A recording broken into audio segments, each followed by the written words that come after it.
पीले दांत वाली बहू। रंजना कभी ब्रश नहीं करती थी। उसे कितनी बार उसके माँ बाप ने डांटा, लेकिन उसका कोई असर उस पर होता ही नहीं था, जिस कारण से उसके दांत पीले पीले हो जाते हैं। शादी के बाद। अरे बहू, वैसे तो तुझ में कोई कमी नहीं है, पर तेरे दांत इतने पीले कैसे हैं बेटा? कैसे मतलब? कोई सर्जरी थोड़ी ना कराई है। वो तो क्या नाम, मैं ब्रश नहीं करती थी तो पीले हो गए। अब क्या करूं? आप कहें तो लाल करवा लूं या फिर काले? यार ये क्या है, क्यों माँ से लड़ रही हो? लड़ रही हूँ? अरे मैं लड़ रही हूँ या ये बोल रही है कि दांत पीले हैं, पीले। अरे तपस्या थोड़ी ना की है इन्हें पीले करने के लिए। बकायदा ब्रश नहीं किया है 20 साल तक, तब जाकर। छी, कैसी बात कर रही हो? ये उस वक्त तो पीले नहीं थे जब हम लोग तुम्हें देखने आए थे। अरे तब साफ करवा लिया होगा डेंटिस्ट के पास जाकर। अब देखो कैसे पीले पीले लग रहे हैं। रंजना सास की तरफ गुस्से से देखती है। फिर शुरू हो गई पीले पीले पीले। अरे पीले तो तब भी थे जब मेरे हाथ का रसगुल्ला उड़ा उड़ा कर खा रही थी और बोल रही थी, लड़की नहीं गुणों का खजाना दे रहे भाई साहब आप। खैर, अब वो लोग करते भी तो क्या करते, पीले दांत वाली बहू पल्ले पड़ी थी तो झेलना तो था ही। एक दिन कीर्तन में रंजना गाना गा रही थी। अरे कमला बहन, माँ का द्वार है, यहाँ तो सब शुद्ध होकर आते हैं, फिर अपनी बहू को ब्रश भी नहीं करवाती तुम। दूर से पीले पीले दांत भक्ति में बाधा उत्पन्न कर रहे हैं। अरे कोई 2 साल के बच्चे थोड़ी ना लेकर आई हूँ मैं बहू बनाकर। अच्छी खासी लड़की है, अरे कैसे करवाऊं ब्रश? ये तो उसे खुद करना चाहिए ना। अब माँ बाप तो इसके जैसे तैसे निपटा दिए, ये नहीं सोचा कि सास कैसे संभालेगी। सास बहू को लेकर घर आ जाती है, लेकिन सोच लेती है कि अब इसे लेकर कहीं नहीं जाएगी। अगले रोज बहू कहती है, अरे क्या हो गया, मंदिर नहीं जाना क्या? कीर्तन का वक्त हो रहा है। मेरी मधुर वाणी से कान्हा जी जागते हैं और सोते हैं। आप तो जानती है ना उनकी भक्ति में कितना मन लगता है मेरा।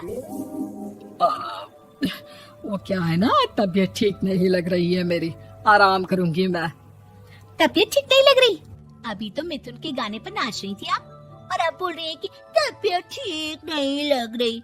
अरे भक्ति में मन लगा लो सासू माँ, ऊपर जाना है, क्या मुंह दिखाओगी आप? हाँ? सास को बहू की बात पर गुस्सा आ जाता है। मैं क्या मुंह दिखाऊंगी, इसकी चिंता तो ना कर, समझी? अपने मुंह की चिंता कर, जो ये पीले पीले दांत लेकर हर जगह पहुंच जाती है। पता है लोग कितना मजाक बनाते हैं। ना जी ना, मैं नहीं जाना कहीं तेरे साथ। तो ये बात है। कोई ना, मत जाओ, मैं अपने कमरे में ही बैठकर भक्ति कर लूंगी। ऊपर वाला दांत थोड़ी ना देखता है, मन देखता है, भावना देखता है। और अरे बस बस, तू सब कुछ दिखा, बस ये सफेद चमकदार दांत ना दिखाना किसी को, है? जा यहाँ से।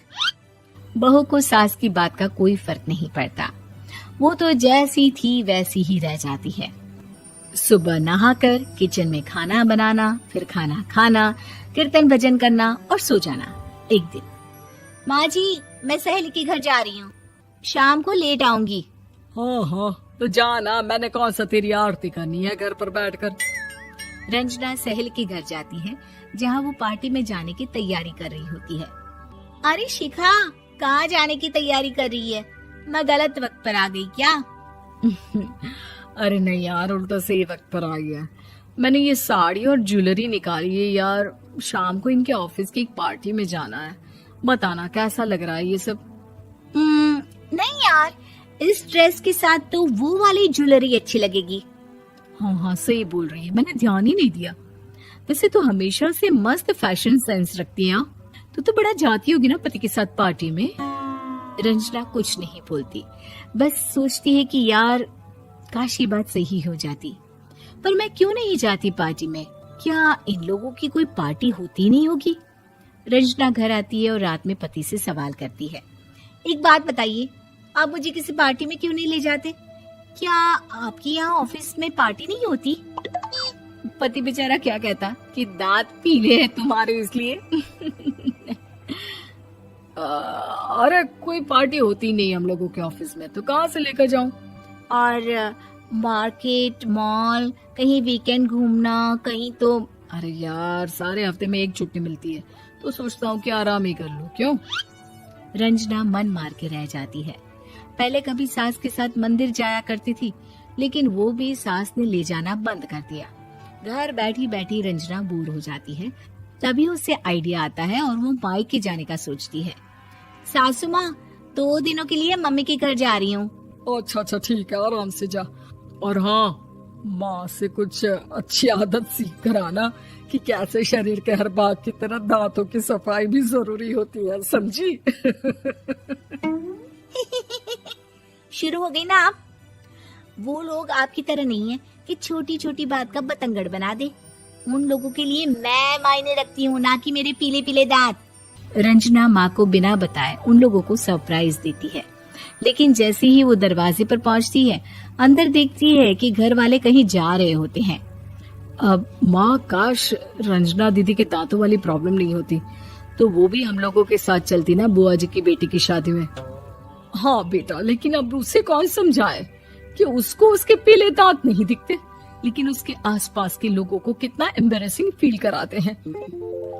मुझे तो कितनी बार उसके स्कूल की टीचर ने शिकायत की कि उसके साथ कोई लड़की बैठना भी नहीं चाहती, और ना ही कॉलेज में कोई उससे बात करना चाहता था। लेकिन पता नहीं क्यों उसे ये बात समझ में ही नहीं आती। कोई कमी नहीं है उस लड़की में, बस यही कि दांत पीले हैं। वो तो भला हो जीजाजी और उनकी माँ का, जो दीदी को जैसी है वैसे ही रखा हुआ है। रंजना को अपने घर वालों की बात सुनकर बहुत दुख होता है। वो सोचती है कि वो क्या करे, लेकिन फिर वो सीधा डेंटिस्ट के पास जाती है, अपने दांत चमकाती है और कसम खाती है कि वो रोज ब्रश करेगी। अरे क्या हो गया? तुम तो 2 दिनों के लिए गई थी ना। पर कोई ना, अच्छा है, चलो आ गई तो। रंजना सास के सामने आकर खड़ी हो जाती है और पूरी स्माइल करती है, उसके चमकदार दांतों को दिखाती हुई। चले मंदिर। माँ, मुझे माफ कर दीजिए, मैंने आप लोगों को बहुत एम्बैरेसिंग फील करवाया। मैं आज से रोज ब्रश करूंगी।